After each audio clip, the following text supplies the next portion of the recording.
Brother good morning. Good morning sister. ஓம் சாந்தி. ஓம் சாந்தி. குஷி குஷியா இருக்கீங்களா? டபுள் குஷியா இருக்கேன் சிஸ்டர். Very good. அவேக் சவானி, அதனால டபுள் குஷியா? ஆமா சிஸ்டர். ஆமா சிஸ்டர், இன்னைக்கு அப்பா மனதை எப்படி கட்டுப்படுத்தணும் அப்படிங்கறத பத்தி சொல்லியிருக்காரு. மனது உங்களை நடத்துதா இல்ல நீங்க மனசை நடத்துறீங்களா அப்படின்னு கேட்டிருக்காரு. மனதை ஒருமுகப்படுத்தணும், அதை ரூல் பண்ண தெரியணும் உங்களுக்கு அப்படின்னு சூப்பரா சொல்லியிருக்காங்க. சரிங்க சிஸ்டர், பார்க்கலாம். Okay brother. அப்பாவோட இனிமையான மகா வாக்கியங்களை கேட்போம். 12/1/2025 அவ்யக்த பாப்தாதா மதுபன். ஓம் சாந்தி. Revised date 15/11/2003. ஓம் சாந்தி. உங்களின் மனதை ஸ்திரப்படுத்தி தேவதை ஸ்திதியை அனுபவம் செய்வதற்கு உங்களின் ஒருமுகப்படுத்தும் சக்தியை பயன்படுத்துங்கள் அப்படின்னு ஒரு தலைப்பு, அருமையான தலைப்பு. மனதை எப்படி மனதை ஒருமுகப்படுத்தினீங்கன்னா தான் பரிஸ்தா ஸ்டேஜ அடைய முடியும், பரிஸ்தா ஸ்டேஜை அனுபவம் செய்ய முடியும்னு சொல்லியிருக்காங்க சிஸ்டர். இன்று சகல பொக்கிஷங்களின் அதிபதியானவர் எங்கும் உள்ள பொக்கிஷங்களால் நிறைந்திருக்கும் தனது குழந்தைகளை பார்க்கிறார். அவர் ஒவ்வொரு குழந்தையையும் சகல பொக்கிஷங்களின் மாஸ்டர் ஆக்கியுள்ளார். எவருமே உங்களுக்கு கொடுக்க முடியாத அத்தகைய பொக்கிஷங்களை நீங்கள் பெற்றுள்ளீர்கள். எனவே நீங்கள் ஒவ்வொருவரும் உங்களை சகல பொக்கிஷங்களும் நிறைந்தவராக அனுபவம் செய்கிறீர்களா? அதிமென்மையான பொக்கிஷங்களே இந்த ஞானத்தின் பொக்கிஷம், சக்திகளின் பொக்கிஷம், நற்குணங்களின் பொக்கிஷம் ஆகும். அவற்றுடன் கூடவே உங்களிடம் தந்தையிடம் இருந்தும் பிராமண குடும்பம் முழுவதிடம் இருந்தும் ஆசீர்வாதங்களின் பொக்கிஷமும் உள்ளது. எனவே சோதித்து பாருங்கள், நான் இந்த பொக்கிஷங்கள் அனைத்தையும் பெற்றுள்ளேனா? சகல பொக்கிஷங்களாலும் நிறைந்திருக்கும் ஆத்மாவின் அடையாளம். மற்றவர்களும் அந்த ஆத்மாவின் கண்கள், முகம், நடத்தையில் இருந்து சந்தோஷத்தை அனுபவம் செய்வார்கள். இத்தகையதோ சொல்றீங்களா பிரதர்? சொல்லிடுறேன் சிஸ்டர். பொக்கிஷங்களால நிறைக்கக்கூடிய பாபா வந்து பொக்கிஷங்களால நிறைஞ்சிருக்கக்கூடிய குழந்தைகளா பாக்குறாரு. குழந்தைகள் எல்லாமே மாஸ்டர் பொக்கிஷத்தின் அதிபதி அப்படின்னு சொல்றாரு. என்னென்ன பொக்கிஷங்கள் இருக்குது அப்படின்னா எல்லாத்தையும் விட அதிமேலான பொக்கிஷம்னு இருக்குது. அது 4 சொல்றாரு அப்பா. ஒன்னு ஞானத்தின் பொக்கிஷம், இன்னொன்னு சக்திகளின் பொக்கிஷம், இன்னொன்னு குணங்களின் பொக்கிஷம், 4வது ஆசீர்வாதங்களின் பொக்கிஷம். இது 4மே 4 சப்ஜெக்டுக்குரியது. ஞானம் ஞானத்துக்குரியது, சக்திங்கிறது யோகத்துக்குரியது, தாரணைங்கிறது குணத்துக்குரியது, ஆசீர்வாதம்ன்றது சேவைக்குரியது. இந்த 4 பொக்கிஷங்கள் மேலான பொக்கிஷம். அந்த பொக்கிஷங்கள் நிரம்பியவர்களை பாக்குறேன் அப்படின்னு சொல்றாரு. இதெல்லாம் உங்ககிட்ட இருக்குதான்னு பாத்துக்கோங்க அப்படிங்கிறாரு. இப்படிப்பட்ட பொக்கிஷங்களால நிரம்பி இருக்கிறது எங்க நிரம்பி இருப்போம் அப்படின்னா ஆத்மால நிரம்பி இருக்கும். மனம் புத்தியில நிரம்பி இருக்கும் போது அது முகத்துல வெளிப்படும் இல்லையா? ஃபேஸ் எஃபெக்ட்ஸ் ஆஃப் மைண்ட் இல்லையா? அகத்தின் அழகு முகத்தில் தெரியும் இல்லையா? அது போல சொல்றாரு. அகத்துல இந்த பொக்கிஷங்கள்லாம் சேமிப்பா இருக்கா உங்களுக்கு, அப்ப அது முகத்துல கண்டிப்பா தெரியும். உங்களுடைய கண்கள்ல, முகத்துல, நடத்தையில தெரியுதா அப்படின்னு பாக்குறேன் அப்படின்னு சொல்றாரு சிஸ்டர். கண்டிப்பா தெரியணும் அப்படிங்கிறாரு. தெரியுதுங்கிறதுக்கு அடையாளம் என்னன்னா அதை மற்றவர்களும் அனுபவம் செய்வாங்க. அதே ஆத்மாவுடன் தொடர்பில் வருகின்ற எந்த ஒரு ஆத்மாவும் அந்த ஆத்மாவின் அலௌகீக சந்தோஷத்தால் ஆன்மீகமாகவும் வேறுபட்டவராகவும் இருப்பதை அனுபவம் செய்வார். உங்களின் சந்தோஷத்தை பார்க்கும் பொழுது ஏனைய ஆத்மாக்களும் குறுகிய காலத்திற்கு சந்தோஷத்தை அனுபவம் செய்வார்கள். பிராமண ஆத்மாக்களான உங்களின் வெள்ளை ஆடை மிகவும் அழகாகவும் தனித்துவமாகவும் இருப்பதை எல்லோரும் உணர்கிறார்கள், அதை விரும்புகிறார்கள். அதனூடாக அவர்கள் சுத்தத்தையும் எளிமையையும் தூய்மையையும் அனுபவம் செய்கிறார்கள். தொலைவில் இருந்தே அவர்களால் அவர் ஒரு பிரம்மகுமாரா அல்லது பிரம்மகுமாரியா என கூறிவிட முடியும். அதே போல் பாக்கியசாலியாக இருப்பதன் சந்தோஷமும் போதையின் பிரகாசமும் பிராமணாத்மாக்களான உங்களின் நடத்தையிலும் முகங்களிலும் புலப்படுகின்றன. இன்று ஆத்மாக்கள் எல்லோரும் சந்தோஷம் அற்று இருக்கிறார்கள். உங்களின் சந்தோஷமான முகங்களையும் நடத்தைகளையும் பார்க்கும் போது இத்தகைய ஆத்மாக்கள் ஒரு கணத்திற்கேனும் சந்தோஷத்தை அனுபவம் செய்வார்கள். தாகமுள்ள ஆத்மா ஒரு துளி நீர் கிடைத்தாலும் அவர் மிகவும் சந்தோஷம் அடைவதை போல் ஒரு துளி சந்தோஷமேனும் ஆத்மாக்களுக்கு அதிகபட்சம் அவசியமாகும். அதே போல் நீங்கள் சகல அதே போல் நீங்கள் சகல பொக்கிஷங்களாலும் நிறைந்திருக்கிறீர்களா? பிராமண ஆத்மாக்களான நீங்கள் ஒவ்வொருவரும் உங்களை சதா சகல பொக்கிஷங்களும் நிறைந்தவர்களாக கருதுகிறீர்களா? அல்லது சில வேளைகளில் மட்டும் தானா பொக்கிஷங்கள் அழியாதவை அவற்றை உங்களுக்கு கொடுக்கும் அருள்பவரும் அழியாதவர். எனவே அவை அழியாதவையாகவே இருக்க வேண்டும். ஏனென்றால் பிராமண ஆத்மாக்களான உங்களை தவிர கல்பம் முழுவதிலும் எவருமே நீங்கள் பெறுகின்ற அலௌகீக சந்தோஷத்தை பெறுவதில்லை. இந்த வேளையின் அலௌகீக சந்தோஷம் வெகுமதியின் வடிவில் அரை கல்பத்திற்கு தொடரும். எனவே நீங்கள் சந்தோஷமாக இருக்கிறீர்களா? நீங்கள் எல்லோரும் சந்தோஷமாக இருக்கிறீர்களா? நீங்கள் எல்லோரும் இதற்காக உங்களின் கைகளை உயர்த்தினீர்கள். நல்லது. நீங்கள் சதா சந்தோஷமாக இருக்கிறீர்களா? உங்களின் சந்தோஷம் எப்போதாவது மறைந்து விடுகிறதா? அது சில வேளைகளில் இல்லாமல் போய்விடுகிறதா? நீங்கள் சந்தோஷமாக இருக்கிறீர்கள். ஆனால் சதா சதா சந்தோஷமாக இருப்பதில் ஒரு வேறுபாடு உள்ளது. இது முடிஞ்சிருக்கிறது. நீங்கள் சந்தோஷமாக இருக்கிறீர்கள், ஆனால் சதவீதத்தில் வேறுபாடு காணப்படுகிறது. சொல்லுங்க பிரதர். ஆமா. அடுத்து அந்த பிராமணர்களுடைய உடையை பத்தி சொல்றாரு. நம்ம ட்ரெஸ் போட்டிருக்கோம், ஒயிட் ட்ரெஸ், அதை சொல்றாங்க. உங்களுடைய தோற்றம் எப்படிப்பட்டதா இருக்குது, அதன் மூலமா மனிதர்கள் என்ன கத்துக்கிறாங்க அப்படின்னா, ஒரு எளிமையை கத்துக்கிறாங்க, சுத்தத்தை கத்துக்கிறாங்க, தூய்மையின் ஒரு அடையாளமா அந்த வெண்மை நிற ஆடை இருக்குது அப்படின்னு சொல்லியிருந்தாரு. அடுத்து உங்களுடைய முகம் மற்றும் நடத்தை, உங்களுடைய ட்ரெஸ், ஆடை, உங்களுடைய தோற்றம் எல்லாமே எப்படி இருக்குது, சேவை செய்யறது போல இருக்குது பாத்தீங்களா? அப்ப உங்களை பார்க்கும் போதே அவங்களுக்கு சந்தோஷம் ஏற்படுது. எப்படி தாகத்துல இருக்கவங்களுக்கு ஒரு துளி நீர் கிடைச்சா எவ்வளவு சந்தோஷம் அடைவாங்க, அதே போல மகிழ்ச்சி இல்லாதவங்களுக்கு உங்களை பார்க்கும் போது ஒரு மகிழ்ச்சி ஏற்படுது இல்லையா, அந்த மகிழ்ச்சியாவது உங்களுக்கு ஏற்படணும் அப்படின்னு சொல்றாரு. அடுத்து கடைசியா நீங்க மகிழ்ச்சியா இருக்கீங்களா அப்படின்னு கேட்டாரு. மகிழ்ச்சியா இருக்கோம் பாபான்னு சொல்லிருப்பாங்க. அதுக்கு என்ன சொல்றாரு அப்படின்னா, சதா மகிழ்ச்சியா இருக்கீங்களா அப்படின்னு கேக்குறாரு. ஆமா, எப்பவும் சந்தோஷமா இருக்கீங்களா, சதா சந்தோஷமா இருக்கீங்களா, இல்ல எப்பவாவது சந்தோஷமா இருக்கீங்களா அப்படின்னு கேக்குறாரு. அதுல வரிசை கிரமம் இருக்குது அப்படின்னு சொல்லிட்டு அடுத்த பேராகிராஃப் வராரு. சரி, வாசிங்க அடுத்து. தனது தானியங்கி தொலைக்காட்சிகளில் குழந்தைகள் எல்லோருடைய முகங்களையும் பார்க்கிறார். அவர் எதை கண்டார்? ஒரு நாள் நீங்களும் உங்களின் சந்தோஷ அட்டவணையை சோதித்து பார்க்க வேண்டும். நாள் முழுவதும் அமிர்த வேளையில் இருந்து இரவு வரை உங்களின் சந்தோஷம் அதே சதவீதத்தில் இருக்கிறதா அல்லது மாறுகிறதா? இதை எப்படி சோதிப்பது என உங்களுக்கு தெரியும் தானே? தற்காலத்தில் விஞ்ஞானம் சோதிப்பதற்காக மிக சரியான இயந்திரத்தை கண்டுபிடித்துள்ளது. எனவே சோதித்து அதை அழியாதது ஆக்கிக் கொள்ளுங்கள். அதாவது இயந்திரம் விஞ்ஞானம் சோதிப்பதற்காக மிக சரியான இயந்திரத்தை கண்டுபிடித்துள்ளது. எனவே சோதித்து அதை அழியாதது ஆக்கிக் கொள்ளுங்கள். தற்சமயம் குழந்தைகள் எல்லோருடைய முயற்சிகளையும் பாப்தாதா சோதித்தார். நீங்கள் எல்லோரும் முயற்சி செய்கிறீர்கள், ஆனால் உங்களில் சிலர் உங்களின் கொள்ளளவிற்கு ஏற்ப அதை செய்கிறீர்கள். இந்த சக்தி வாய்ந்த முறையில் முயற்சி செய்கிறார்கள். எனவே இன்று பாப்தாதா குழந்தைகள் எல்லோருடைய மனங்களின் ஸ்திதியை சோதித்தார். ஏனென்றால் பிரதானமான விஷயமே மன்மனாபவ என்பதாகும். சேவையை பொறுத்தவரையில் மனதின் சேவையே அதிமேன்மையான சேவையாகும். நீங்கள் கூறுகிறீர்கள், தமது மனங்களை வென்றவர்கள் உலகையே வென்றவர்கள் ஆவார்கள். எனவே பாபா உங்களின் மனநிலையை சோதித்தார். அவர் எதை கண்டார்? நீங்கள் மனதின் அதிபதிகளாகி அவற்றை வேலை செய்ய வைக்கிறீர்கள். ஆனால் சில வேளைகளில் உங்களின் மனங்கள் உங்களை வேலை செய்ய வைக்கின்றன, உங்களின் மனங்கள் உங்களை கட்டுப்படுத்துகின்றன. எனவே உங்களின் மனங்களின் மீது நீங்கள் ஆழ்ந்த அன்பு வைத்திருப்பதை பாப்தாதா கண்டார். ஆனால் உங்களின் மனங்களோ ஒருமுகப்பட்டும் ஸ்திரமாகவும் இருப்பதில்லை. ஓகே, சொல்லிடுறேன் சிஸ்டர். அந்த மனதின் சேவையை பத்தி சொல்றாரு. சேவையிலே அதிமேலான சேவை என்ன சேவை? அந்த மனதின் சேவை தான். அந்த மனம் உங்களை வழி நடத்துதா இல்ல நீங்க அந்த மனதை வழி நடத்துறீங்களா அப்படின்றத கேக்குறாரு. அப்ப மனதின் மீது அன்பு வச்சிருக்கீங்க அப்படின்னா அப்ப மனம் புத்தி ரெண்டும் ஒருமுகப்பட்டு காரியம் செய்தாதான் மனதின் சேவை நடக்கும். கூடவே மனதிற்கு நீங்க கட்டளையிடக்கூடிய காரியங்களும் நிறைவேறையும் அப்படின்னு சொல்றாரு. சேவை மனதினால எண்ணத்தை எழுப்பி மற்றவங்களுக்காக சேவை செய்யறது. அந்த மனதால நம்ம காரியங்கள் செய்யறது. காரியம் செய்யும் போது எப்போ எப்படிப்பட்ட கர்மாவா இருக்கணும்? அகர்மமா இருக்கணும், இல்ல சுகர்மமா இருக்கணும், அடுத்தவங்களுக்கு சுகம் கொடுக்கக்கூடியதா இருக்கணும். ஆனா மனதிற்கு வசமாகி நம்ம ஏதாவது விகர்மா செய்துட்டோம் அப்படின்னா, கோவப்பட்ட அகங்காரத்தை காட்டி சண்டையிட்டு இருந்தோம்னா அது மனது நம்மள வசமாக்கிருச்சுன்னு தானே அர்த்தம். அதுக்காக அப்பா அப்படி சொல்றாரு. இதை எங்க பாபா பாத்துட்டு இருக்கேன் அப்படின்னு சொல்றாருன்னா, அந்த தானியங்கி தொலைக்காட்சி டிவில பாத்துட்டு இருக்காரு. ஒவ்வொரு குழந்தையும் சதா மகிழ்ச்சியோட இருக்காங்களா, இல்ல அப்பப்ப மாயாவுக்கு வசமாயி சண்டையிட்டு இருக்காங்களா, இந்த மனதுக்கு வசமாயி சண்டையிட்டு இருக்காங்களா அப்படின்றத சொல்றாரு. நீங்க மனதை வென்றுட்டீங்கன்னா உலகத்தையே வென்றுவீங்க அப்படின்னு உங்களுக்கு ஸ்லோகன் இருக்கு இல்லையா, அந்த ஸ்லோகன் நினைவு இருக்குதா? அப்ப மனம் ஒருமுகப்பட்டிருக்குதா? அதுக்கான காரியங்கள் செய்துட்டு இருக்கீங்களான்னு கேக்குறாரு சிஸ்டர். சரி, வாசிங்க. இது எல்லாத்தையும் சூட்சும லோகத்துல இருக்கக்கூடிய நம்மளுடைய சூட்சும பிரதியை பார்த்து அப்பா சொல்றாங்க. ஆமா. Okay brother. தற்சமயம் ஸ்திரமான ஒருமுக ஒருமுகப்பட்ட மனம் நீங்கள் ஒரு நிலையான அனுபவம் பெற செய்யும்.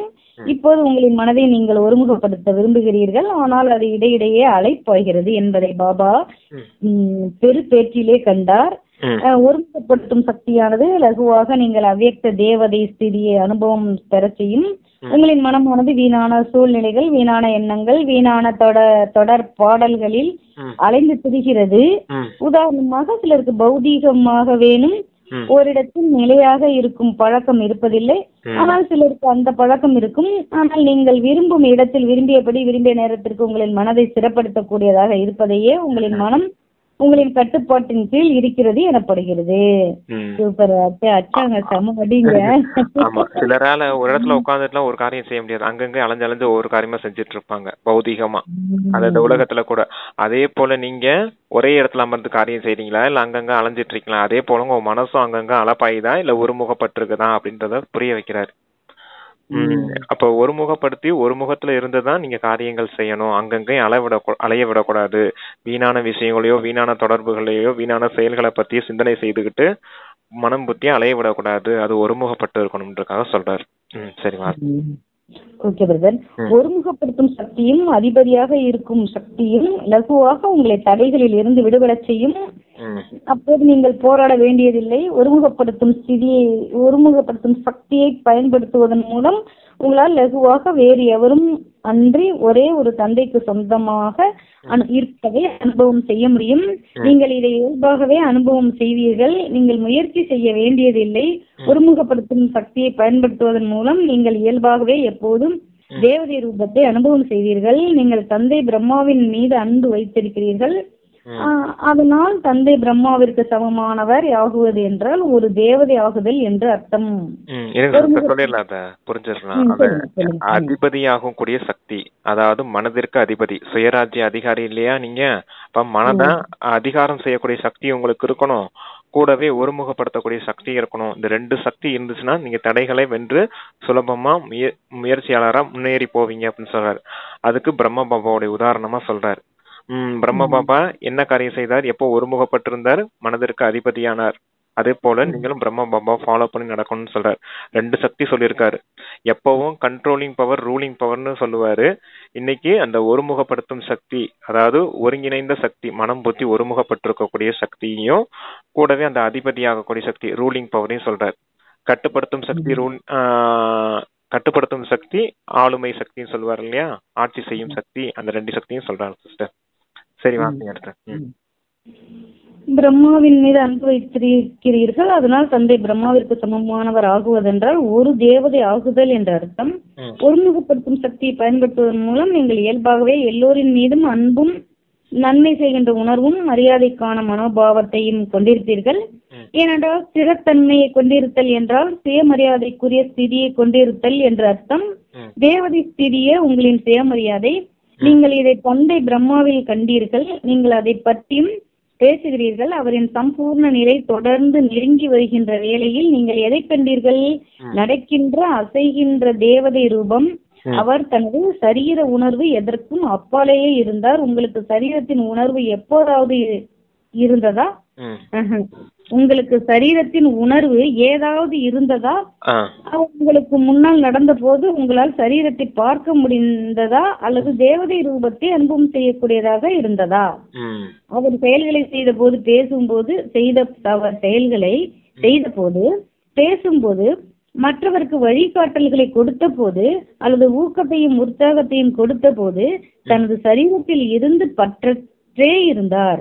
நீங்கள் சூட்சுமமான ஒளி ரூபத்தையே அனுபவம் செய்தீர்கள். பிரம்மா பாபா பேசும்போது அவர் உங்களுடன் பேசிக் கொண்டிருந்தாலும் அங்கே இல்லாதிருப்பதை போல் இருந்தது என நீங்கள் சொல்வீர்கள் தானே? அவர் உங்களை பார்த்து கொண்டிருந்தார், ஆனால் அவரின் பார்வை அலௌகிகமாக இருந்தது. இந்த பௌதிக பார்வையாக அது இருக்கவில்லை.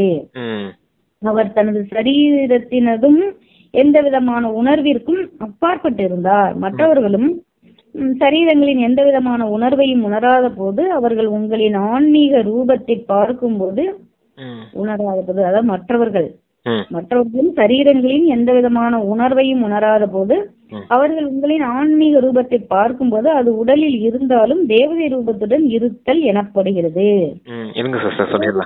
சொல்லுங்க சொல்லுங்க. என்னன்னா அந்த ஒருமுகப்படுத்தும் சக்தியும் அந்த ரூலிங் பவர், மனத ரூலிங் பவர் பண்ணக்கூடிய இந்த 2 சக்தி இருந்துச்சுன்னா நீங்க ஆட்டோமேட்டிக்காவே பரிசுத்த ரூபத்துல இருக்கீங்கன்னு தான் அர்த்தம் அப்படின்னு சொல்றாரு. பிரம்மா பாபாவுக்கு மீதம் உங்களுக்கு அன்பு இருக்குது அப்படின்னா நீங்க பிரம்மா பாபாவுக்கு சமமா ஆகணும் இல்லையா? அப்ப பிரம்மா பாபா எப்படி நடந்துகிட்டாரு அப்படின்றத சொல்றாரு. பிரம்மா பாபாவுடைய கண்கள் எப்படிப்பட்டதா இருந்துச்சு, அவருடைய உணர்வுகள் எப்படிப்பட்டதா இருந்துச்சுன்னு சொல்றாரு. கண்கள் எப்போ அலௌகிகமானதா இருந்துச்சு. அவர் உங்களை பார்த்துட்டு இருந்தாலும் அவருக்குள்ள என்ன நடந்துட்டு இருந்துச்சுன்னா அவர் உங்களை பரிசுத்த ரூபத்திலையும் ஆத்ம ரூபத்திலையும் தான் பார்த்துட்டு இருந்தாரு. அவருடைய முகம், அவருடைய தோற்றம் எல்லாம் எப்படிப்பட்டதா இருந்துச்சு. தோற்றமா நீங்க அவரை பார்த்தாலும் எப்படிப்பட்ட ரூபம் இருந்துச்சு, அவருடைய சரீரம் தெரிஞ்சுச்சா, அவருடைய ஒளி ரூபமான அந்த பரிசுத்த ரூபம் தெரிஞ்சுதா? நேத்து கூட பார்த்தோம் இல்லையா அந்த காட்சி அளிக்கும் மூர்த்தி ஆகுங்க அப்படின்னு. அது போல பிரம்ம பாபாவை நம்ம பார்க்கும்போது கூட அவருடைய உயர்ந்த ஸ்திதினால அவருக்கு அந்த ஒளி ரூபம் தான் நம்ம பார்க்கும்போது தென்படுது. அதே போலதான் நீங்களும் அவரை போலவே இப்போ உங்களுடைய ஸ்திதியினால உங்களுடைய ஒளி ரூபத்தை வெளிப்படுத்தணும் அப்படின்னு சொல்றாரு. அவருடைய முகம் மற்றும் நடத்தை, வார்த்தை எல்லாமே அலௌகிகமாவே இருந்துச்சு. அதே போல உங்களுடைய பார்வை அலௌகிகமா இருக்கணும். அவர் உங்க கூட பேசிட்டு இருந்தாரு. பேசிட்டு இருந்தா கூட அவர் அந்த சரீரத்துல இல்லாத போலதான் நீங்க அனுபவம் பண்ணிட்டு இருந்தீங்க அப்படின்னு சொல்றாங்க. அதாவது அவர் பேசிட்டு இருப்பாராம், ஆனா பிரம்ம பாபா தான் பேசுறாரா, அந்த ஒளி ரூபம் பேசிட்டு இருக்குதா அப்படிங்கறத தெரியாம இருந்தாங்களாம்.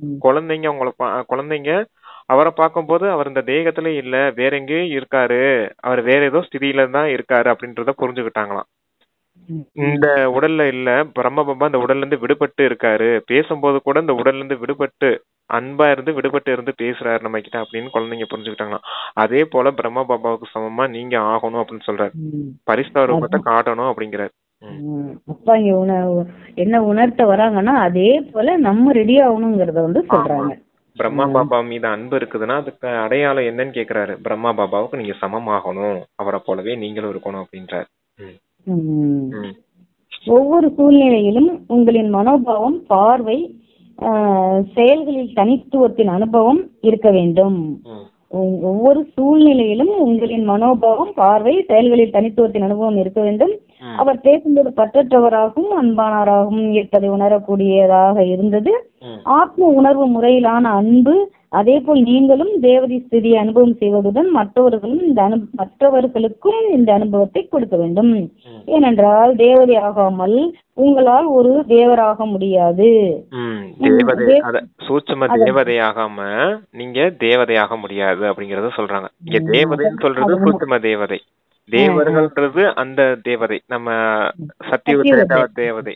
அத சொல்றாங்க. அதாவது தேவதை ஆகாமல் அப்படின்னா இந்த நம்ம பரிசா ஆகாமல் உங்களால் ஒரு சத்தியுக தேவதை ஆக முடியாது. தேவதைகள் தேவதேவியர் ஆவார்கள். எனவே முதலாம் இலக்க ஆத்மாவான பிரம்மா, அதாவது நம்பர் 1 பிரம்மா தனது நடைமுறை வாழ்க்கையால் தேவதை வாழ்க்கையின் அனுபவத்தை வழங்கினார். அத்துடன் அவர் அந்த தேவதை ரூபம் ஆகினார். அந்த தேவதை ரூபத்துடன் கூடவே நீங்கள் எல்லோரும் தேவதைகளாகி பரந்தாமத்திற்கு செல்ல வேண்டும். இதற்கு உங்களின் மனங்களை ஸ்திரமாக வைத்திருப்பதில் கவனம் செலுத்த வேண்டும். உங்களின் மனங்களை உங்களின் கட்டளைகளின்படி செயல்பட வையுங்கள். நீங்கள் ஏதாவது செய்ய வேண்டும் என்றால் அந்த செயல்களை உங்களின் மனதால் செய்யுங்கள். நீங்கள் எதையாவது செய்ய விரும்பாமல் அப்போதும் உங்களின் மனம் அதை செய்ய வேண்டும் என கூறினால் அது அதிபதியாக இருப்பதல்ல. அந்த கணக்கில் சில குழந்தைகள் கூறுகிறார்கள், நான் அதை செய்ய விரும்பவில்லை, ஆனால் அது நடந்துவிட்டது. நான் அதை பற்றி சிந்திக்கவில்லை, ஆனால் அது நடந்துவிட்டது. நான் அதை செய்திருக்க கூடாது, ஆனால் அது நடந்துவிட்டது. இதுவே உங்களின் மனதால் கட்டுப்படுத்தப்படும் ஸ்திதி ஆகும். நீங்கள் இத்தகைய ஸ்திதியை விரும்பவில்லை அல்லவா? தந்தை பிரம்மாவை பின்பற்றுங்கள். நீங்கள் தந்தை பிரம்மாவை கண்டுள்ளீர்கள். அவர் உங்களுக்கு முன்னால் நிற்கும் போது உங்களின் அனுபவம் என்னவாக இருந்தது? அங்கே ஒரு தேவதை நிற்பதை போன்று இருந்தது. ஓகே, சொல்லிடுறேன் சிஸ்டர். இங்க பிராமணன் ஆகாம பரிசுத்தாக முடியாது, பரிசுத்தாகாம தேவதை ஆக முடியாது. அப்ப பரிசுத்தா ஆகிறதுக்கு தான் தந்தை சொல்லிட்டு இருக்காரு. இந்த பரிசுத்தாவுக்கு தான் என்ன சிஸ்டர் சொன்னாரு? அதாவது ம். கட்டுப்படுத்தும் சக்தியை பத்தி சொன்னாரு. இருப்பதில்ல. அந்த மனதை கட்டுப்படுத்தணும், நீங்க கட்டுப்படுத்தணும் அப்படின்றத சொல்றாரு. மனசை உங்களின் கட்டளையின்படி செயல்பட வையுங்கள். நீங்கள் ஏதாவது செய்ய வேண்டும் என்றால் அந்த செயல்களை உங்களின் மனதால் செய்யுங்கள். ஆமா. நீங்கள் எதையாவது செய்ய விரும்பாமல் அப்போது உங்களின் மனம் அதை செய்ய வேண்டும் என கூறினால் அது அதிபதியாக இருப்பதல்ல. அங்கதான் சிஸ்டர் புரிஞ்சுக்க வேண்டியது இருக்குது. புத்தி கட்டளை இடணும் மனதுக்கு, நீ இத காரியத்தை செய்யணும் அப்படின்னு செஞ்சே ஆகணும்னு கட்டளையிட்டா அது செய்யும். இல்ல நீங்க செய்யணும் நினைச்சுக்கிட்டே இருப்பீங்க, ஆனா அத மனதை செஞ்சா முடிச்சா நல்லா இருக்குமேன்னு சொல்லிட்டு இருந்தா அது அதிபதி ஆகிறது கிடையாது. நீங்க மனதிற்கு அதிபதியாகி நீங்க காரியங்கள் செய்யணும்னு நீங்க முடிவெடுத்தாதான் அந்த மனசு செய்யும். நீங்க முடிவெடுக்காம அது செய்யாது அப்படிங்கிறார். என்ன சொல்றாருன்னா, புத்தி முடிவெடுத்து புத்தி தான் காரியங்களை செய்யறதுக்கு முயற்சி செய்யணும். மனதை ஆட்டோமேட்டிக்கா செய்யும் அப்படின்னு நினைச்சீங்கன்னா செய்யாது அப்படிங்கிறார். மனதிற்கு அதிபதியாகி நீங்க காரியங்களை செய்யணும் அப்படின்னு முயற்சி எடுத்து முடிவெடுத்து நீங்க செய்ய ஆரம்பிங்க. மனம் பின்னாடியே ஆட்டோமேட்டிக்கா வந்து ஒத்துழைப்பு கொடுக்கும். இல்ல மனது செஞ்சா நல்லா இருக்கும், மனது செஞ்சா நல்லா இருக்கணும் கட்டளை மட்டும் கொடுத்துட்டு இருந்தீங்கன்னா அது ஒர்க் அவுட் ஆகாது அப்படின்னு சொல்றாரு சிஸ்டர். மனதிற்கு தனிப்பட்ட முறையில அந்த சக்தி கிடையாது. எந்த சக்தி கிடையாதுன்னா, அதுவும் ஆட்டோமேட்டிக்கா காரியங்கள் செய்யுமானா செய்யாது, செயல்ல கொண்டுட்டு வராது. புத்தியினுடைய ஒத்துழைப்புனாலதான் செய்யும். அதனாலதான் மனம் புத்திக்கு அதிபதியாகி நீங்க அந்த காரியங்களை செய்ய வைங்க அப்படின்னு சொல்றாரு சிஸ்டர். இதுக்கு பேர் தான் ரூலிங் பவர் அப்படிங்கிறது. ஆளுமை சக்தி, ஆட்சி அதிகாரம் அப்படின்னு சொல்றாங்க இல்லையா, மனம் புத்தியின் மீது ஆட்சி அதிகாரம் செலுத்தி காரியங்களை செயல்பாட்டுல கொண்டுட்டு வாங்க அப்படிங்கிறார். இல்லாட்டினா நான் அதை செய்ய வேணும்னு நினைச்சேன், செய்ய முடியலையே, நான் இப்படி செய்யக்கூடாதுன்னு நினைச்சேன், அது செஞ்சுட்டேனே அப்படின்ற மாதிரி வந்துரும் அப்படிங்கறத சொல்றாரு.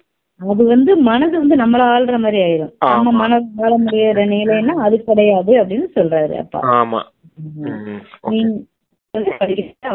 படிங்க சிஸ்டர்.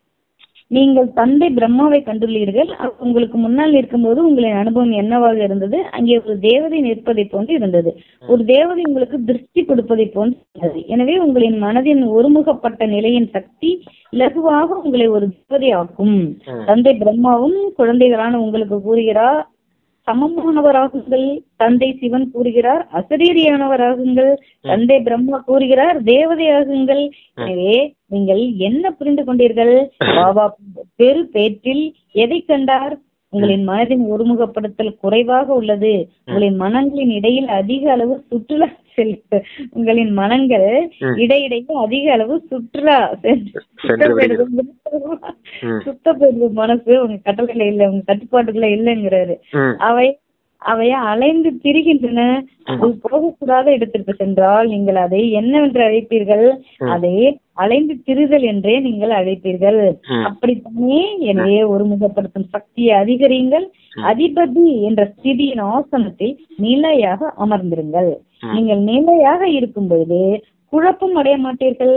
நிலையாக அமராவிட்டால் குழப்பத்திற்கு உள்ளாகுவீர்கள். ஆகவே பல்வகை மேன்மையான ஸ்திதிகள் என்ற ஆசனத்தில் நிலையாக அமர்ந்திருங்கள். இதுவே ஸ்திரத்தன்மையுடன் கூடிய ஒருமுகப்படுத்தும் சக்தி எனப்படுகிறது. இது ஓகேயா?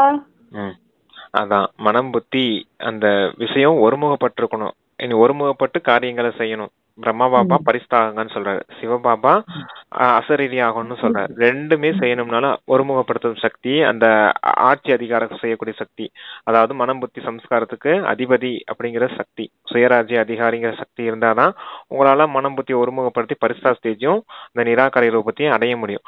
ஒருமுகப்படுத்தும் சக்தி இல்லைன்னா உங்க மனம் புத்தி எங்கேயா சுற்றுலா போயிடும் அப்படின்னு சொல்றாரு.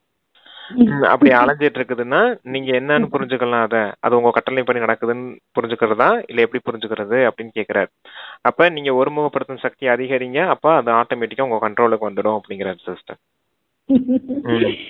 எல்லாருக்குமே மகாரதிகளுக்குமே கூட மனசு சுற்றுலா போயிட்டு தான் இருந்திருக்குங்கிறது. அந்த சுற்றுலாவுக்கு வேற விதமான ஒரு காரியம்னு சொல்லுவாரு சிஸ்டர். சுற்றுலா போகணும்னு ஆசைப்படுறீங்களா அப்படின்னு, நீங்க பீச்சுக்கு போங்கன்னு சொல்லுவாரு. பீச்சுக்குன்னா இது பரந்தாமம் தான் பீச். ஞான கடல், சுகக்கடல், சக்தியின் கடல் இருக்காரு இல்லையா, அங்க பீச்சுக்கு போங்க. சொர்க்கம் என்னது? அதுதான் பார்க். உங்களுக்கு அங்க பூந்தோட்டம், அங்க பெரிய பெரிய மாளிகை எல்லாம் இருக்குது இல்லையா, ஊஞ்சல், அது இதெல்லாம் விளையாட்டு எல்லாம் இருக்குது இல்லையா, அங்க பார்க்குக்கு போங்க அப்படின்னு சொல்லுவாரு. கோயிலுக்கு போகணுமா, நீங்க அந்த மூர்த்தியா ரூபத்துல அங்க கோயில்ல இருந்தீங்க இல்லையா, அந்த ரூபத்துக்கு போங்கன்னு சொல்லுவாரு. இல்ல அப்புறம் உங்களுக்கு ஷாப்பிங் மால் போகணும்னு ஆசையா இருக்குதா, இங்க பாருங்க எவ்வளவு ஞான ரத்தினங்கள் குமிஞ்சு கிடக்குது, இங்க வந்து ஞான ரத்தினங்களை எடுத்து ஒவ்வொன்னா எடுத்து விளையாண்டு பாருங்க அப்படின்னு சொல்லுவாரு. அதான் ஷாப்பிங் மால். ட்ரெஸ், உங்களோட ட்ரெஸ் எது, இந்த பரிஸ்தாவின் ஆடையை போட்டுக்கோங்க அப்படின்னு சொல்லுவாரு. முரளியில இருக்கா போறீங்க? இருக்குது சிஸ்டர். உங்களுக்கு சினிமா தியேட்டர் போகணும்னு ஆசையா இருக்குதா? பாருங்க, இந்த உலகத்துல நடக்கக்கூடிய காட்சிகளை பூரா பாருங்க, சாட்சியா இருந்து பாருங்க. அதுதான் உங்களுக்கு சினிமா தியேட்டர் போல.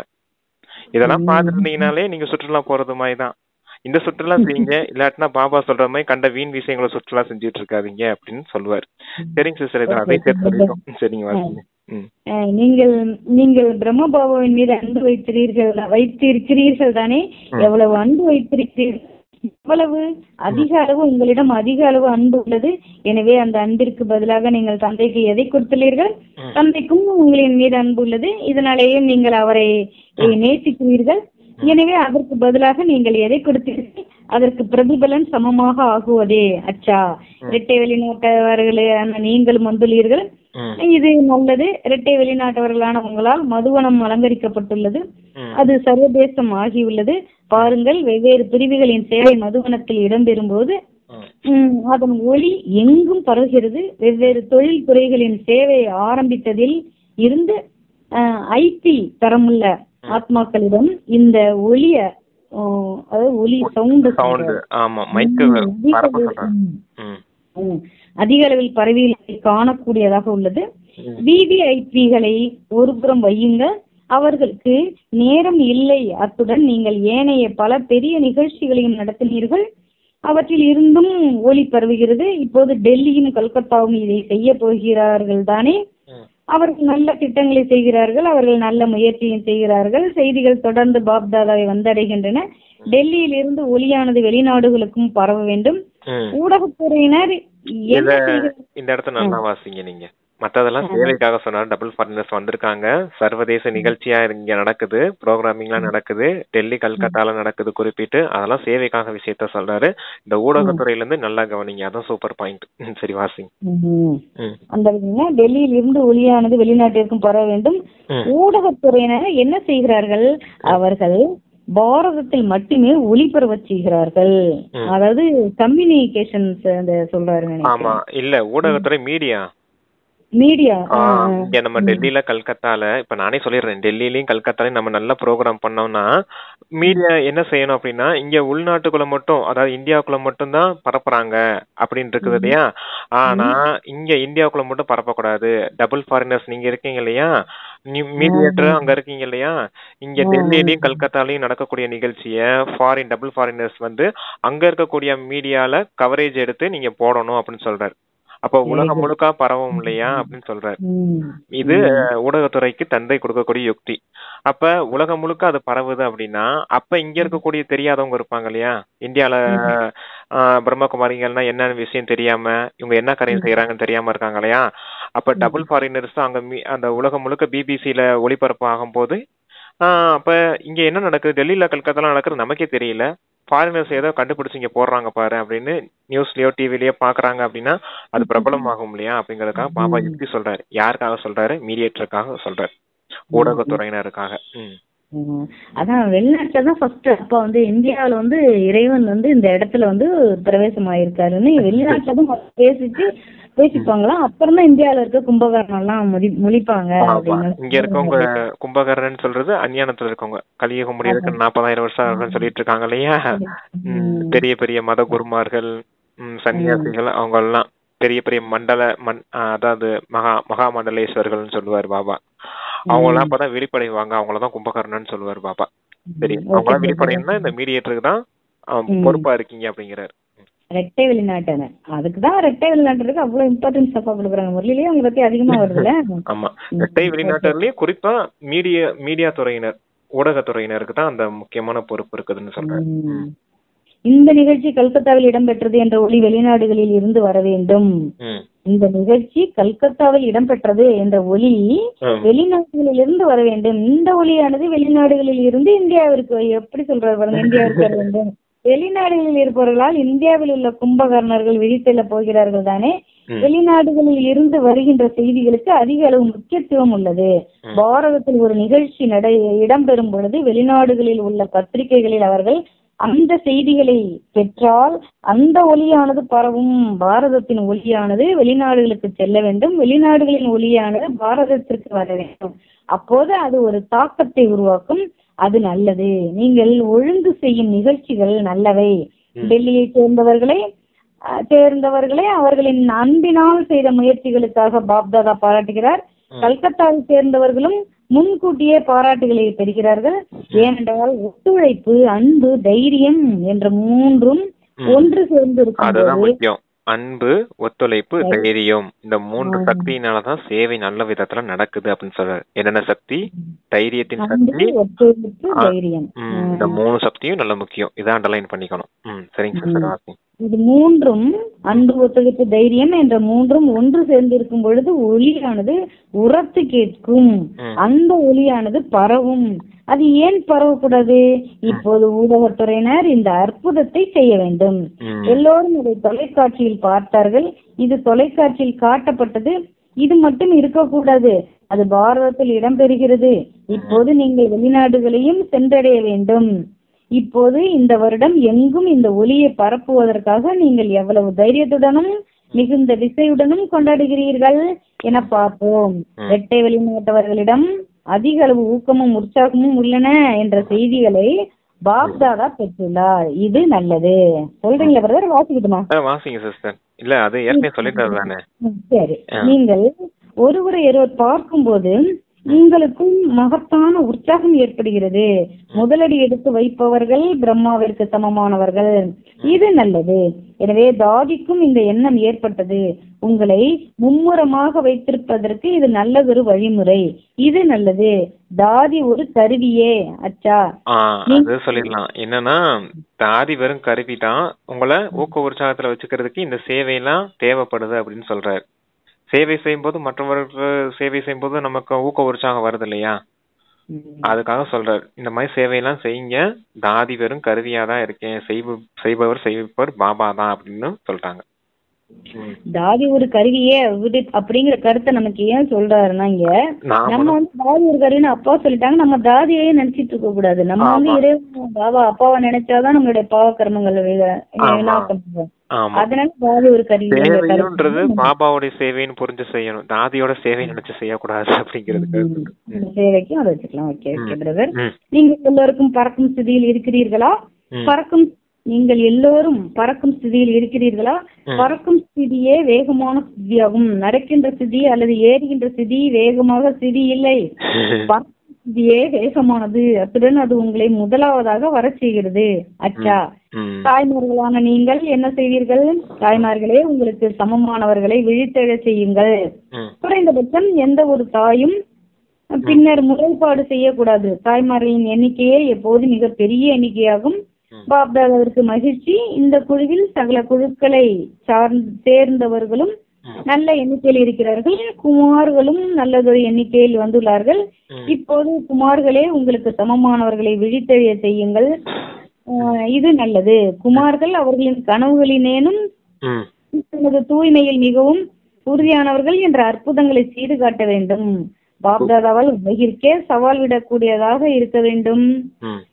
பிரம்மா குமாரர்களான நீங்கள் இளைஞர் குமாரர்கள், நீங்கள் இரட்டை குமாரர்கள் தானே? நீங்கள் பிரம்மா குமாரர்கள், பௌதீகமாகவும் நீங்கள் குமாரர்கள். அதனால் நடைமுறையில் தூய்மையின் வரைவிலக்கணம் இருக்க வேண்டும். ஆகவே உங்களின் தூய்மையை சோதிப்பதற்கு பாபா உங்களுக்கு கட்டளை இடட்டுமா? அவர் இதை செய்யட்டுமா? நீங்கள் இதற்கு உங்களின் கைகளை உயர்த்துகிறீர்கள்?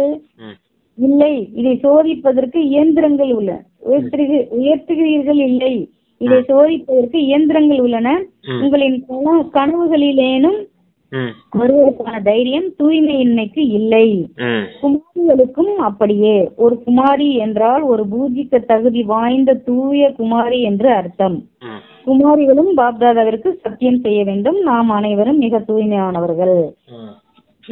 அதாவது குமாரர்களுக்கு ரெட்டைன்னு என்ன சொன்னார்ல, இருங்க சிஸ்டர் சொல்லிடலாம். நீங்க இப்ப பறக்கும் கலையில போகணும். ஏறும் கலை, நடக்கும் கலையெல்லாம் முடிஞ்சு போச்சு. பறக்கும் கலையில போனீங்கன்னா தான் நீங்க வேகமா போய் சேர முடியும். அடுத்து தாய்மார்களை சொன்னாரு. தாய்மார்கள் தனக்கு சமமா மற்றவர்களையும் சேவையில கொண்டுட்டு வரணும்.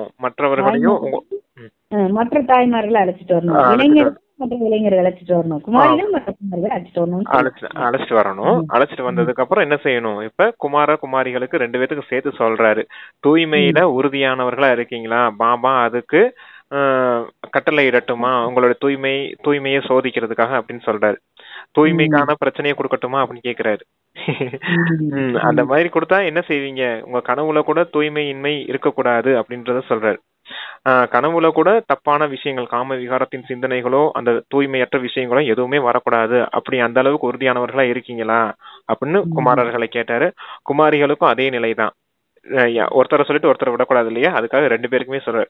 தூய்மையின் விஷயத்துல ரொம்ப கவனம் இருக்கணும். கனவுல கூட தூய்மையின்மை வரக்கூடாது, தூய்மையற்ற நிலை வரக்கூடாது அப்படின்னு சொல்றாரு. அப்ப குமாரிகள் யாரு? பூஜைக்குரியவர்கள் அப்படின்ற நிலை இருக்கணும்.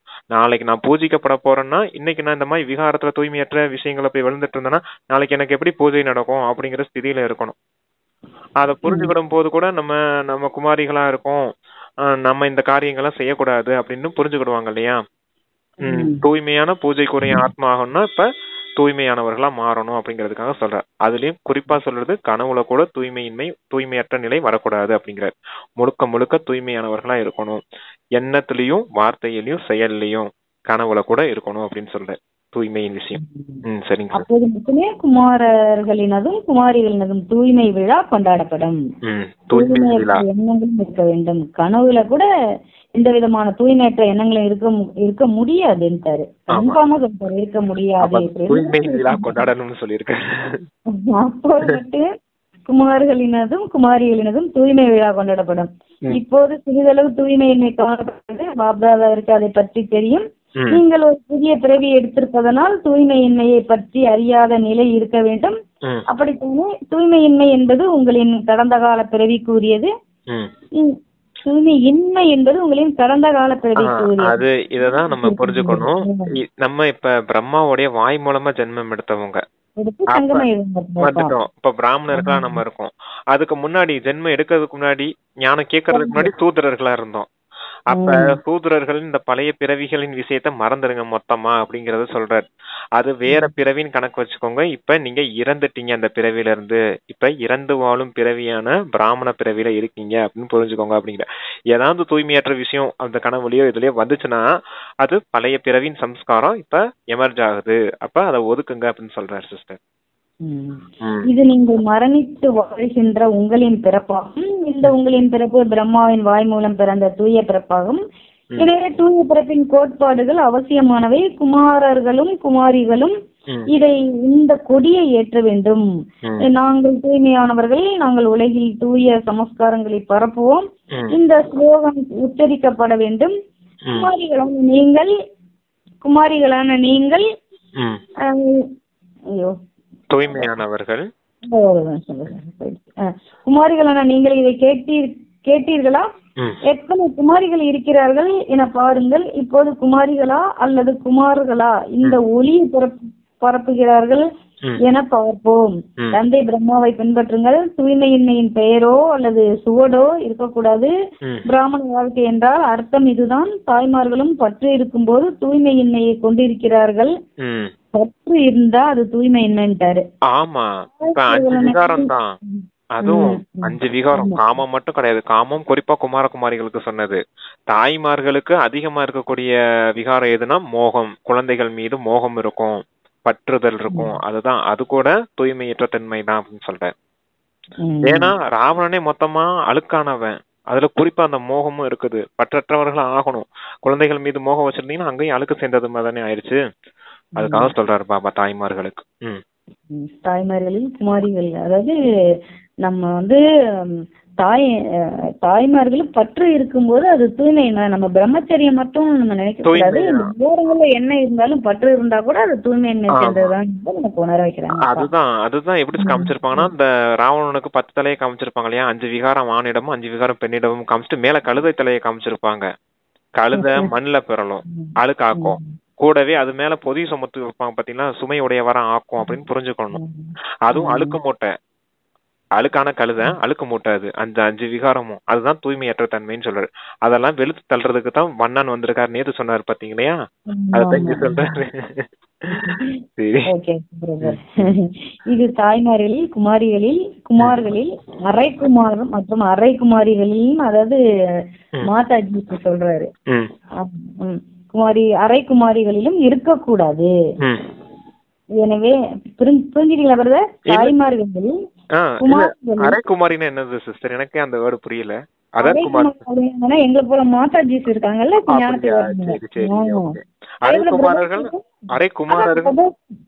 மேரேஜ் பண்ணிக்கிட்டு ஞானத்துக்கு வராங்கல்ல, அவங்கள சொல்றாரு. அரைக்குமாரிகளிலும் இருக்கக்கூடாது. பிராமணர் என்றால் தூய ஆத்மா என்ற அர்த்தம். ஏதாவது தூய்மையற்ற செயல் இருக்குமாயின் அது மகா பாவமாக கருதப்படும். அந்த பாவத்திற்கான தண்டனை மிகவும் கடுமையானது.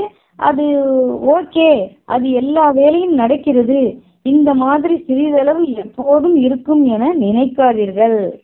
பாத்தீங்களா எவ்வளவு பெரிய செக் வைக்கிறார் நமக்கு. அது ஓகே, அது அப்படிதானா சமயம் இருக்கட்டும் அப்படின்னு நம்ம கொஞ்சம் அலட்சியமா சமயத்துல எண்ணத்துல கூட இருக்கக்கூடாதுன்னு சொல்றாரு. ஆனா சில சமயம் அந்த மாதிரி ட்ரிகர் ஆகுது, செய்யுது, இதுல செயல்பாடுகள்ல அந்த மாதிரி வருது அப்படின்னாலே என்ன அர்த்தம்? மகா பாவம்னு சொல்றாரு. அப்ப எச்சரிக்கையோட இருக்கணும், கவனம் தண்டனை கிடைக்கும்ட்டாரு. இதுவே முதல் பாடமாகும். பாடம் தூய்மையே புதுமையாகும். அதுதான் முதல் எண்ணத்துல நிப்பாட்டணும்னு சொல்லுவாரு சிஸ்டர். எண்ணம் உங்களுக்கு எழுப்புதா, முதல் எண்ணத்துல நிப்பாட்டுங்க அப்படின்னு சொல்லுவாரு. அடுத்த எண்ணத்தை நான் எழுப்ப மாட்டேன் பாபா, விகாரத்தின் எண்ணத்தையோ இந்த தூய்மையற்ற எண்ணத்தை எழுப்ப மாட்டேன் பாபா அப்படின்னு இருந்தோம்னா நம்ம தப்பிச்சிட்டோம். கொஞ்சம் போகட்டும்னு எண்ணத்தை விட்டோம்னா அப்படியே நம்மள அதை மூழ்க அடிச்சுட்டு போயிடும், அப்படியே விகாரத்தின் வசமா இழுத்துக்கிட்டு போயிடும்.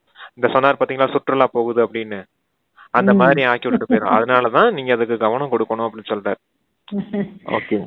மனதால் பரந்தாமத்திற்கு சுற்றுலா கூட சென்று வரேன்.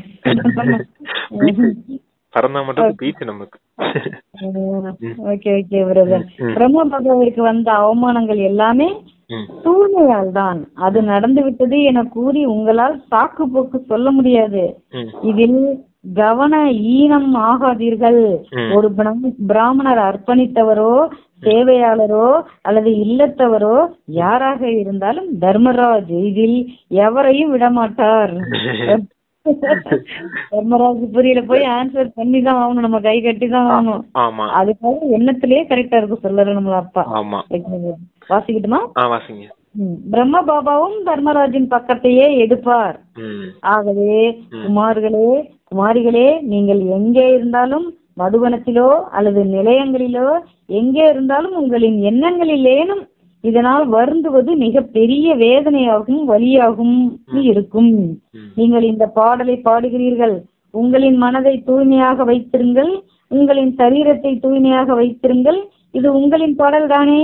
எனவே உங்களின் மனம் தூய்மையாக இருக்கும் போது உங்களின் வாழ்க்கையும் தூய்மையாக இருக்கும்.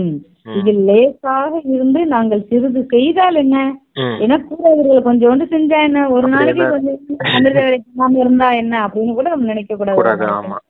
மனதும் தூய்மையா இருக்கணும், சரீரமும் தூய்மையா இருக்கணும் அப்படின்னு சொல்றாரு. அதுலயும் குறிப்பா பிரம்மா பாபாவே தர்மராஜரின் பாகம் எடுப்பார் அப்படின்னு சொல்லியிருக்காரு. அப்ப அந்த நேரம் ஸ்ட்ரிக்டா இருப்பாங்க எல்லாரும் தர்மராஜ் பொறி காலம் வரும்போது. அப்ப சிறிதளவுக்கு எண்ணத்துல கூட தூய்மையற்ற தன்மை இருந்தா அதுக்குரிய தண்டனையும் கிடைக்கும். அதனாலதான் வைரத்துல ஒரு சின்ன மச்சம் இருந்தாலும் வேல்யூ குறைஞ்சு போயிடும்னு சொல்றது அப்பா. எந்த ஒரு மச்சம் இல்லாம தூய்மையான வைரமா இருக்கணும் ஆத்மா, எந்த ஒரு அழுக்கம் இல்லாம முழுமையான பிரகாசம் கொடுக்கக்கூடியதா இருக்கணும் அப்படி சொல்றாரு. ஓகே, சரிங்க சிஸ்டர். தர்மராஜ் புரியல வந்துட்டு நம்ம வந்து தண்டனை அடையிறதுக்கு இப்பயே நம்ம அதெல்லாம் விட்டுட்டு ஜாலியா போயிடலாம் இல்லையா? இந்த மாதிரி கொஞ்சறது இனிமையான குழந்தையேன்னு அன்பு காட்டுறது எதுவுமே அங்க இருக்காதுன்ட்டாரு. அறவே அந்த சர்க்கிளே மாறி அப்படியே மேல வந்துரும்ன்றாரு. பாப்தாதா உங்களுக்கு உத்தியோகபூர்வமான எச்சரிக்கை வழங்குறாரு, எச்சரிக்கை கொடுக்கறாரு நமக்கு. தொழிலே அவர் தான், அதுதான் உத்தியோகபூர்வமாக எச்சரிக்கை கொடுக்கிறார் அப்படின்னு சொல்றாரு. 100 வருஷம் உங்களுக்கு எச்சரிக்கை பண்ணணும்னே கேட்டீங்களா, 100 மடங்கு தண்டனை தான் அனுபவிக்கணுங்கிற மாதிரி நமக்கு வந்து எச்சரிக்கை கொடுத்துட்டு இருக்காரு. நம்ம இன்னைக்கு ஜாக்கிரதையாவே நிலையில இன்னும் கொஞ்சம் தீவிர புத்தகத்தே இருப்போம் பிரதர். உங்களால் இதில் உங்களை பாதுகாக்க முடியாது. அதாவது உத்தியோகபூர்வமான சட்டபூர்வமான எச்சரிக்கை வழங்குகிறார். உங்களால் இதில் உங்களை பாதுகாக்க முடியாது. யாராக இருந்தாலும் அவர் இதை மிக தெளிவாக கணக்கெடுப்பார். ஆகவே எச்சரிக்கையாக இருங்கள், கவனம் செலுத்துங்கள். நீங்கள் எல்லோரும் கவனமாக கேட்டீர்களா? இந்த காதுகளையும் திறந்து வைத்துக் கொள்ளுங்கள். உங்களின் மனோபாவத்தினூடாகவும் எந்த ஒரு தொடுகையும் இருக்கக்கூடாது. உங்களின் பார்வையினூடாகவும் எந்த ஒரு தொடுகையும் இருக்கக்கூடாது. பாருங்க எவ்வளவு முக்கியத்துவம் பாருங்க. மனதுல கூட யாரையும் தொடணும்ன்ற எண்ணம் இருக்கக்கூடாது. அடுத்து என்ன சொன்னா, பார்வையில கூட யாரையும் தொடணும்ன்ற எண்ணம் இருக்கக்கூடாது அப்படின்னு சொல்றாரு. மனோபாவத்துல இருக்கக்கூடாது, பார்வையில இருக்கக்கூடாது, எண்ணங்களில் இல்லாவிட்டால், அதாவது எந்த விதமான தொடுகையும் இருக்கக்கூடாது. அது உங்களின் எண்ணங்களில் இல்லாவிட்டால் எப்படி அது உங்களின் மனோபாவத்தில் அல்லது இப்பதான் நம்ம அந்த பழைய பாயிண்ட் வைக்கலாம் இங்க. எப்படின்னா, அது விகாரத்தால ஆன சரீரம், ராவணனுடைய சரீரம். அது விகாரத்தால உருவான சரீரம். அதை போய் நான் தொடலாமா? என் மனதால கூட தொடலாமா? என்னுடைய பார்வையினால தொடலாமா அப்படின்னு புரிஞ்சுக்கிடும் போது தொடமாட்டோம். ஏன்னா நான் தூய்மையான பிராமணன், தூய்மையான விஷயங்களை மட்டுமே தொடுவேன் அப்படிங்கறதுல இருக்கணும். தூய்மையான விஷயம் எது? பாபா, சிவ பாபா, இன்னொன்னு பிரம்ம பாபா பரிசுத்த ரூபம். இது ரெண்டு தான் நீங்க தொட வேண்டிய விஷயம். இல்ல சொர்க்கத்தின் தேவதை, அந்த விஷயத்த தான் நீங்க தொட வேண்டும், உங்களை மனதாலேயோ உங்களோட பார்வையினாலேயோ. இந்த விகாரத்தினால சரீரத்தை தொட்டீங்கன்னா அது கூட பாவம்னு சொல்றாரு. இந்த மாதிரி அழுக்கு கூட இருக்கக்கூடாது. அதனாலதான் அந்த ஸ்லோகன் அந்த ஒரு பாயிண்ட் எடுக்குது. இது விகாரத்தாலான சரீரம், நாளைக்கு எனக்கு யோக பலத்தாலான சரீரம் கிடைக்க போகுது, அதுக்கான நான் முயற்சியை இப்ப நான் செஞ்சாகணும் அப்படிங்கிற பாயிண்ட் வச்சுக்கணும் அப்படின்றது. சரிங்க. நம்மள எங்க பிடிச்சாலும் நம்மளோட எண்ணம் பார்த்தா இந்த 5க்குள்ளேயே இருக்கணும், இந்த உலகத்துக்கு அந்த சின்ன அந்த சக்கரத்திலேயே இருக்கணும். ஆமா. ஏனென்றால் சம்பூர்ணமாக ஆகுவதற்கான நேரம், சம்பூர்ணமாக தூய்மையாகுவதற்கான நேரம் நெருங்கி வருகிறது. தூய்மையின்மை இருக்குமாயின் அது ஒரு வெள்ளை கடுதாசியில் ஒரு கருப்பு புள்ளியே போன்றது. அச்சா, எல்லோரும் எங்கிருந்து வந்தாலும் அது என்ன சொல்ற, வெள்ளை பேப்பர்ல கருப்பு புள்ளி வச்சது மாதிரி. ஆமா, வெள்ளை நிலாவில ஒரு புள்ளி இருந்தா எப்படி எல்லாருக்கும் போடணும்னு சொல்லுவோமோ, அதே போல வெள்ளை பேப்பர் ஒண்ணு மாட்டி இருக்கு, அதுல போய் ஒரு புள்ளி இருந்தா எல்லாரும் அதுதானே பாப்பாங்க. நம்ம நல்லா தூய்மையா இருந்துட்டு ஒரே ஒரு குணம் அழைச்சிட்டு இந்த குணம் இருந்தா என்ன இருந்துட்டு போகுது அப்படின்னு விட்டோம்னா அதுதான் எல்லாருக்கும் தெரியும். Okay, super sir. அதான் மச்சம்னு சொல்லுவாரா, வைரத்தின் மச்சம், அழுக்கு வேல்யூ குறைஞ்சு போயிடும் அப்படின்னு. ஆமா, அதான் நீங்கள் எல்லோரும் எங்கிருந்து வந்தாலும் எங்கும் இருந்து வந்துள்ள குழந்தைகள் எல்லோருக்கும் வாழ்த்துக்கள். அச்சா, உங்களின் மனங்களை உங்களின் கட்டளைகளின்படி செயல்பட செய்யுங்கள். உங்களால் ஒரு வினாடியில் நீங்கள் விரும்பிய இடத்தில் உங்களின் மனதை இணைக்கக்கூடியதாக இருக்க வேண்டும். அவை அங்கேயே நிலைத்திருக்க வேண்டும். இணைச்சிடுறோம், ஆனா அந்த நிலைச்சிருக்கிறது முடிய மாட்டேங்குதுல. இல்ல, இணைச்சிடுறோம், மனம் புத்திய ஒருமுகப்படுத்திடுறோம். ஆனா குறிப்பிட்ட அந்த பரிணாமத்துல இருக்கணும் அப்படின்னு நினைச்சோம்னா டக்குன்னு கொஞ்ச நேரத்துல விலகி வந்துடுது. பாத்தீங்களா, 3 நிமிஷம் இருந்தாலும் ஒரு ஜென்ம பாவம் பரிணாமத்துல இருந்தா போயிருங்கிறாரப்பா. அந்த 3 நிமிஷம் கழிச்சு வர்றதுக்குள்ளே எங்கேயும் டக்குன்னு ஓடி போயிருது. ஆமா, அப்படி கிடையாது சிஸ்டர். 3 நிமிஷம் இருந்தா அப்படின்னு கிடையாது. செகண்ட் கீ பாத்துன்னு தான் சொல்லுவாரு அப்பா. ஒரு செகண்ட் இருந்தீங்கன்னா அந்த ஒரு செகண்டுக்கான பாவம் அழியுதுன்னு சொல்லுவாரு. 3 நிமிஷம்ன்றது எந்த கணக்கு? சரி, அது யாரும் சொல்லிருப்பாங்க போல தெரியல. ஒரு வீடியோல பார்த்தேன், ஒரு ஜென்மத்து பாவமே அழிஞ்சு போயிடும். அப்படியா? சரி, ஓகே. 63ல ஒரு ஜென்மம் 62,000. ஓ, அப்படியா? சரி சரி, ஓகே சிஸ்டர். அது போல இருக்குது. என்ன செய்யணும்னு சொன்னாரு? நினைக்க வேண்டும், அவை அங்கே நிலைத்திருக்க வேண்டும். நிலைச்சிருக்கிறதுக்கு தான் அப்பா சொல்றாரு. 15 நிமிஷத்துக்கு மேல யாரும் பரந்தாமத்துல நிலைச்சிருக்க முடியாதுன்னு பாப்பா சொல்றாரு. அது 15 நிமிஷத்துக்கு மேல நம்ம இவ்வளவு நேரம் நினைச்சிருக்கோம் அப்படின்லாம் நம்ம கணக்கு வச்சிருந்தாலும், ஆனா 15 நிமிஷத்துக்கு மேல யாரும் நினைக்க முடியாதுன்னு பாபாவே சொல்லியிருக்காரு முறையில. அதையும் புரிஞ்சுக்கணும். அப்ப நம்ம இவ்வளவு நேரம் நினைக்கணும்னு நினைச்சு முயற்சி செஞ்சு தோல்வி அடைஞ்சிட்டோமே அப்படின்னு நினைச்சு கவலைப்பட வேண்டிய அவசியம் இல்ல. பாபாவே சொல்லியிருக்காரு 15 நிமிஷத்துக்கு மேல யாராலையும் நினைக்க முடியாது. எங்க பரந்தாமத்திலயோ வேற எந்த ஸ்திதிலையுமே. ஏன்னா நமக்கு கர்மாவிலையும் இருக்கும், யோகியாவும் இருக்கும். அப்படிங்கிறப்ப சில விஷயங்கள் நம்ம மனம்புதியில வந்துட்டு போயிட்டு தான் இருக்கும். அதுக்காக நீங்க முழுமையா கவனம் கொடுத்துக்கிட்டே இருங்க. ஏன்னா அது கட்டாயி போதா, நீங்க மறுபடியும் இணைக்கிறதுக்கான முயற்சி மட்டும் செஞ்சுக்கிட்டே இருங்க. இப்ப இல்லாட்டாலும் இறுதி நேரத்துல சம்பூர்ண நிலையை அடைஞ்சிருவோம் அப்படிங்கிறதுக்காக சொல்றாருப்பா. பல இடங்களில் இருந்தும் குழந்தைகள் பாபா கூறுவதை கேட்டுக்கொண்டிருக்கிறார்கள். அவர்கள் பாபாவை நினைவு செய்கிறார்கள். அத்துடன் அவர் கூறுவதை கேட்டுக்கொண்டிருக்கிறார்கள். இதை கேட்டு அவர்களும் சந்தோஷப்படுகிறார்கள். உண்மையில் விஞ்ஞானத்தில் வசதிகள் குழந்தைகளுக்கான உங்களுக்கே சந்தோஷத்தை அருள்பவர்களாக உள்ளன. விஞ்ஞானத்தின் வசதிகள் எல்லாமே நமக்காக தான். அதாவது சத்தியுகத்துல வந்து அந்த சன்ஸ்கார் இருக்கவங்க வேணும் இல்லையா, அந்த பறக்கிற விஞ்ஞானம் செய்யறாங்கன்னா அந்த சன்ஸ்கார் இங்க இருக்கணும் இல்லையா, அதை சொல்றாரு. உண்மையை விஞ்ஞானத்தின் வசதிகள் குழந்தைகளான உங்களுக்கே சந்தோஷத்தை அருள்பவராக உள்ளன. சதா சகல பொக்கிஷங்களாலும் நிறைந்திருக்கும் எங்கும் உள்ள குழந்தைகள் எல்லோருக்கும் சந்தோஷமான முகங்களுடன் தமது நடத்தையால் ஒரு பிள்ளை சந்தோஷத்தை கொடுக்கும் சதா பாக்கியசாலி உலக உபகாரி குழந்தைகளுக்கும், சதா தமது மனதின் அதிபதியாக இருந்து தனது மனங்களை கட்டுப்படுத்த ஒருமுகப்படுத்தும் சக்தியை பயன்படுத்தும் குழந்தைகளுக்கும், தமது மனதை கட்டுப்படுத்துவதன் மூலம் உலகை வென்றவர்களுக்கும், தமது தூய்மையின் ஆளுமையால் சதா பிராமண வாழ்க்கையின் சிறப்பியல்பை அனுபவம் செய்யும் தூய பிராமண ஆத்மாக்களுக்கும், சதா டபுள் லைட்டாக இருந்து தேவதை வாழ்க்கையில் தந்தை பிரம்மாவை பின்பற்றுவர்களுக்கும், பிரம்ம பாபாவிற்கு சமமான இத்தகைய குழந்தைகளுக்கும் பாப்தாதாவின் அன்பு நினைவுகளும் காலை வணக்கமும். எல்லாமே சொல்லிருக்க முரளியில. முரளியோட ஷார்ட் இதுல சொல்லியிருக்காரப்பா. எங்கும் இருந்து பாபா கூறுவதை கேட்பதுடன் பாபாவை நினைவு செய்யும் குழந்தைகள் எல்லோருக்கும் அதிக அன்பும் நினைவுகளும் இதயபூர்வமான ஆசீர்வாதங்களுடன் உங்கள் அனைவருக்கும் நமஸ்தே. இன்னொருதான் நமஸ்தே எதுக்கு சொல்றாருன்னா, பாபா எங்கும் இருந்து பாபா கூறுவதை கேட்பதுடன், எங்க இருந்தாலும் இருந்துருவான் பாபா கூற மகா வாக்கியங்களை தான் கேட்கிறேன், அது கூட தான் பயணிக்கிறேன் அப்படி இருக்கவங்களை சொல்லியிருக்காரு. பாபாவுக்கு நினைவு செய்யும் குழந்தைகள் எல்லோருக்கும் அதிக அன்பு நினைவுகளும் இதயபூர்வமான ஆசீர்வாதங்களும் உங்கள் அனைவருக்கும் நமஸ்தே. இரண்டாவது வரதானம் சொல்றாங்க, அப்பா நீங்கள் பாபாவை பின்பற்றுவதன் மூலம் ஒரு சம்பூர்ண தேவதையாகி முதலாம் இலக்கத்தை கோருவீர்களாக. முதலாம் இலக்கத்தை கோருவதற்கான லகுவான வழிமுறை முதலாம் இலக்க ஆத்மாவான பிரம்ம பாபாவை பார்ப்பதாகும். ஏனைய பலரை பார்ப்பதற்கு பதிலாக அந்த ஒருவரை பார்த்து அந்த ஒருவரை மட்டும் பின்பற்றுங்கள். நான் ஒரு தேவதை என்ற மந்திரத்தை உறுதியாக்கிக் கொள்ளுங்கள். வேறுபாடுகள் அனைத்தும் முடிவடைந்துவிடும். விஞ்ஞானத்தின் கருவிகள் தமது பணியை ஆரம்பிக்கும். நீங்கள் சம்பூர்ணமாகி தேவதைகளாகி பின்னர் தேவதேவதையர்களாகி புதிய அவதரிப்பீர்களாக. எனவே ஒரு சம்பூர்ண தேவதை ஆகுவது என்றால் சாக்கார் பாபாவை பின்பற்றுதல் என்று அர்த்தம். ஆமா, இப்ப சாக்கார பாபாவை ஃபாலோ பண்ணுங்க அப்படின்னு சொல்றாரு. Don't see brothers and sisters, follow Brahma Baba. அதான் ஸ்லோகன். நம்ம நினைப்போம், ஆமா சிஸ்டர் 40 வருஷமா இருக்காங்க, அவங்களே இப்படிதான் இருக்காங்க, நமக்கு நம்ம இருந்தா என்னன்னு நம்ம வந்து அழுத்தம் வாங்க கூடாதுங்கறனால ஃபாலோ பண்ணிட்டாரு சாக்கார பாபா. சாக்கார பாபாவை ஃபாலோ பண்ணிடுங்க. உங்களுடைய பார்வை யார் மீது இருக்கணும்? பிரம்மா பாபா மீது இருக்கணும். உங்களுடைய செயல்பாடுகள் பிரம்மா பாபா சாக்காரத்துல இருக்கும்போது என்ன காரியம் செய்தாரோ அதே போல நீங்களும் செய்துட்டே வாங்க. பிரம்மா பாபா மீது அடி எடுத்து வச்சுட்டே வாங்க. அப்ப நீங்க பிரம்மா பாபாவுக்கு சமமாயிடுவீங்க அப்படிங்கிறார். அவர் தான் பரிஸ்தாவாகி நம்பர் 1 பொசிஷன்ல இருக்காரு. நீங்க அவரை ஃபாலோ பண்ணி நடக்கும்போது நீங்களும் அவருக்கு சமமா நம்பர் 1 பொசிஷன்ல வந்துருவீங்க இல்லையா அப்படின்னு சொல்றாரு. அப்ப எப்பவுமே நான் சூட்சும தேவதை ஆகணும் அப்படிங்கிற மந்திரத்தை மட்டும் உறுதியா வச்சுக்கோங்க அப்படிங்கிறார்.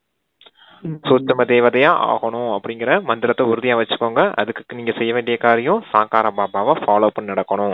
நீங்க இப்ப பரிஸ்தாவா மாறி நாளைக்கு தேவி தேவதைகளா மாறிடுவீங்க அப்படின்னு சொல்றாங்க சிஸ்டர்.